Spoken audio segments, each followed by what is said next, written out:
बॉलीवुड के महान अभिनेता ओमपुरी का बचपन बेहद मुश्किल दौर से गुजरा था। बचपन में गरीबी का सामना परिवार करता रहा। ओमपुरी इसके साथ ही पिता का गुस्सा भी झेलते रहे। वक्त के थपेड़ों से होकर वे जिस तरह बॉलीवुड तक पहुंचे, आइए जानते हैं इस वीडियो में। साल 1957 का वक्त। रेलवे स्टोर में चोरी के आरोप में एक शख्स को गिरफ्तार किया जाता है। परिवार पहले ही गरीबी झेल रहा था और एकमात्र कमाने वाले की गिरफ्तारी से बिखर जाता है। नतीजा ये होता है कि उसके 7 साल के बच्चे को एक चाय की दुकान पर काम करने को मजबूर होना पड़ता है। 7 साल के बच्चे के बड़े भाई इस दौरान कुली का काम करते। अब वो तो भला हो पड़ोसियों का, जो वो इनकी मदद करते हैं। आगे चलकर ये लड़का और उसका भाई घर चलाने के लिए नौकरी शुरू करते हैं। लड़के का नाम ओमपुरी था। वे जिस कॉलेज में पढ़ता उसी में असिस्टेंट लाइब्रेरियन की नौकरी भी करता। आगे चलकर वे national school of drama NSD में पहुंचा और फिर बॉलीवुड की चमक भरी दुनिया में भी। टेक चंदपुरी तारा देवी की संतान थे। ओमपुरी व टेक चंदपुरी और तारा देवी की सबसे छोटी संतान थे, लेकिन उनके 8 भाई बहनों में से केवल 2 ही जीवित रहे। 18 अक्टूबर 1985 वह तारीख है जब हरियाणा के अंबाला में जन्म हुआ था इस महान अभिनेता का। आज हम ओमपुरी की जिंदगी के पन्नों को करीब से पलटेंगे। बॉलीवुड के महान अभिनेता ओमपुरी की पत्नी रही नंदिता पुरी ने साल 2009 में एक आत्मकथा लिखी। इसके बाद ओमपुरी की निजी जिंदगी बदल गई। लोगों ने उन पर ओमपुरी की छवि को नुकसान पहुंचाने के आरोप लगाए थे। बायोग्राफी नाम था अनलाइकली हीरो ओमपुरी। किताब के लॉन्च होने के बाद से ही दोनों के बीच विवाद शुरू हो गया था और इसका अंत काफी दर्दनाक रहा। 7 साल की उम्र में हुआ था यौन शोषण। इस किताब के जरिए जर्नलिस्ट पत्नी नंदिता ने ओमपुरी की जिंदगी के कई राज उजागर किए थे। किताब में लिखा गया था कि जब ओमपुरी चाय की दुकान पर काम कर रहे थे और परिवार की मुश्किलें कम होने का नाम नहीं ले रही थी, परिवार को खाने तक के लाले पड़ गए थे, तब 7 साल के ओमपुरी एक पंडित के पास गए। लेकिन पंडित ने मदद करने के बजाय इस बच्चे के साथ शोषण किया। इस तरह से ओमपुरी का बचपन बेहद डिस्टर्ब रहा। नौकरानी से बना था संबंध। ओमपुरी जब 14 साल के थे तो उनके जीवन में एक टर्निंग पॉइंट आया। ये वो दौर था जब ओमपुरी का संघर्ष शुरू हो चुका था। उनके आसपास कोई भी हमउम्र की लड़की नहीं थी। उन्होंने महिला के रूप में या तो अपनी माँ को देखा था या फिर मामी को, या फिर मामी के घर पर काम करने वाली 55 साल की नौकरानी शांति को। ओमपुरी का पहला शारीरिक संबंध यही बना। जब ओमपुरी की माँ का निधन हुआ तो वह पटियाला के सन्नौत में अपनी मामा के पास रहने लगे। जब वह मामा के घर रहकर पढ़ाई कर रहे थे तो उन्हीं की काम वाली घर के साथ साथ पानी लाने का जिम्मा सौंपा गया था।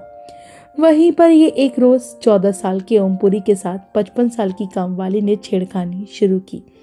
उसने ओमपुरी को दबोच लिया। जिस वक्त ये सब हो रहा था घर की बत्ती गुल थी। यहीं पर ओमपुरी ने एक और चूक कर डाली। किशोर अवस्था में उन्हें संभालने के लिए कोई नहीं था। माँ इस दुनिया में नहीं थी और पिता भी पास नहीं थे। भावनाओं की कश्मकश में उलझे ओमपुरी ने रात को मामी के अस्त व्यस्त कपड़ों को देखा तो खुद पर काबू नहीं रख सके और उनके शरीर को प्यार से सहलाना शुरू कर दिया। मामी नींद में तमतमाकर उठी और नीचे चली गई। अगली सुबह जब ओमपुरी सोकर उठे तो उनके मामा ने उन्हें एक जोरदार तमाचा रसीद किया और घर से निकाल दिया। ये सब बातें अनंत विजय की किताब बॉलीवुड सेल्फी से ली गई हैं। किताब में T.S. एलियट का उदाहरण देते हुए कहा गया है कि अतीत ही वर्तमान को प्रभावित नहीं करता है, वर्तमान भी अतीत को प्रभावित करता है। किसी तरह दोस्तों की मदद और कठिन परिश्रम से ओमपुरी ने पढ़ाई पूरी की। यहाँ भी दिलचस्प एक प्रसंग हुआ। सेना में जाना चाहते थे ओमपुरी। साल 1965 और 67 का दौर था और ओमपुरी लुधियाना में थे। एक दिन लुधियाना में 65 की जंग के सैनिकों का स्वागत हुआ। इसे देखकर ओमपुरी भी फौजी बनने की ठान ली थी, लेकिन कठोर और हमेशा भन्नाए रहने वाले पिता ने ओमपुरी के सपने पर पानी फेर दिया। ओमपुरी जब 9वीं क्लास में थे तो उनके मन में ग्लैमर की दुनिया में जाने की इच्छा हुई। तब एक दिन अखबार में उन्हें एक फिल्म के ऑडिशन का विज्ञापन दिखाई दिया और उसके लिए उन्होंने अर्जी डाल दी। कुछ दिनों के बाद एक रंगीन पोस्ट कार्ड पर ऑडिशन देने लखनऊ का बुलावा आया था। गरीबी में दिन गुजार रहे ओमपुरी के पास ना तो 50 रुपए थे और ना ही लखनऊ आने जाने का किराया। 100 फिल्मों का सफर यहाँ रुक सा गया। जिस फिल्म के लिए ओमपुरी के पास चिट्ठी आई थी वह फिल्म जियो और जीने दो थी। हरपाल तिवाना ने बदली ओमपुरी की जिंदगी। आगे चलकर ओमपुरी कॉलेज पहुंचे। हालांकि ग्रेजुएशन के दूसरे वर्ष में ओमपुरी को पैसों के लिए रेलवे कैंटीन में काम करने सहारनपुर जाना पड़ा। 30 साल पहले दिलीप कुमार ने भी पुणे में आर्मी कैंटीन में मैनेजर के रूप में अपना करियर शुरू किया था, जहां उन्होंने ब्रिटिश और अमेरिकी सैनिकों के लिए सैंडविच और कॉकटेल बनाना सीखा। इसके बाद कॉलेज फेस्ट में एक रोज वे नाटक में एक्टिंग कर रहे थे। इसी दौरान उन्हें एनएसडी ग्रेजुएट रहे हरपाल तिवाना पंजाब कला मंच नाम से पहला मॉडर्न थिएटर ग्रुप शुरू करने पंजाब लौट आए थे। तिवाना के साथ ओमपुरी को एक पेशेवर थिएटर में पहला अनुभव मिला और कमाई भी। तिवाना ने ही ओमपुरी को एनएसडी जाने के लिए प्रेरित किया। तिवाना के साथ ही एक ओमपुरी का एक दिलचस्प किस्सा और है। ओमपुरी ने जिंदगी में पहली बार रेस्टोरेंट में खाना तिवाना के साथ ही खाया था। ये भोजन उन्होंने चंडीगढ़ के ग्रेट पंजाब होटल में किया था। तब उन्हें ऐसा लग रहा था कि तिवाना उनके सामने मानो नादिर शाह बैठे बैठे हों। आखिरी में नींबू के स्लाइड्स के साथ गर्म पानी का कटोरा आया। ओमपुरी को लगा कि ये पीने के लिए है और वह गटागटी से पी गए। वक्त की थपेड़ों से जूझते ओमपुरी दिल्ली आते हैं और नेशनल स्कूल ऑफ ड्रामा में एडमिशन ले लेते हैं।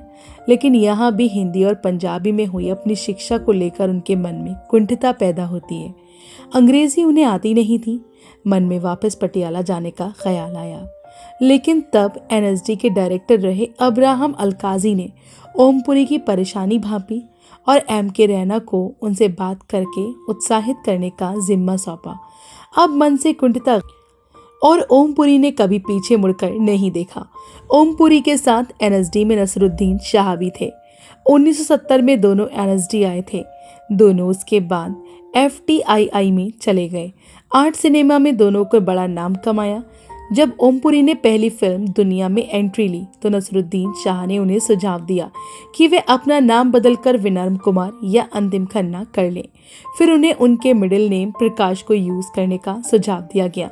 उन्हें विलोमपुरी और आजादपुरी के सुझाव भी दिए गए। एफटीआईआई में डेविड धवन के रूममेट थे ओमपुरी। एफटीआईआई में ओमपुरी के रूममेट डेविड धवन थे। डेविड धवन ने ओमपुरी की एक्स्ट्रा ऑर्डिनरी गंभीरता की कई बार जिक्र भी किया।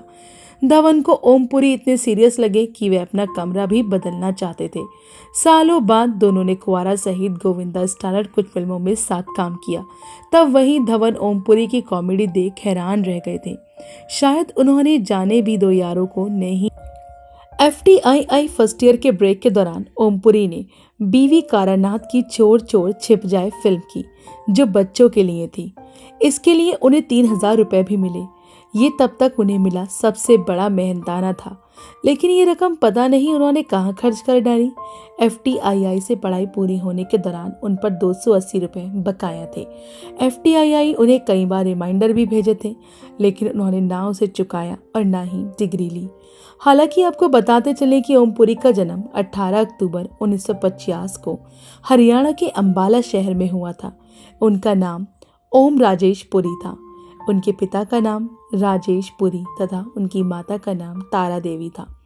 ओमपुरी ने 1991 में अभिनेता अन्नू कपूर की बहन सीमा कपूर से शादी की, लेकिन उनकी शादी 8 महीने बाद खत्म हो गई। 1993 में उन्होंने पत्रकार नंदिता पुरी से विवाह किया, जिनके साथ उनके पास ईशान पुरी नाम का एक बेटा था। 2009 में नंदिता ने अपने पति की एक जीवनी लिखी, जिसका शीर्षक unlikely hero the story of Om Puri.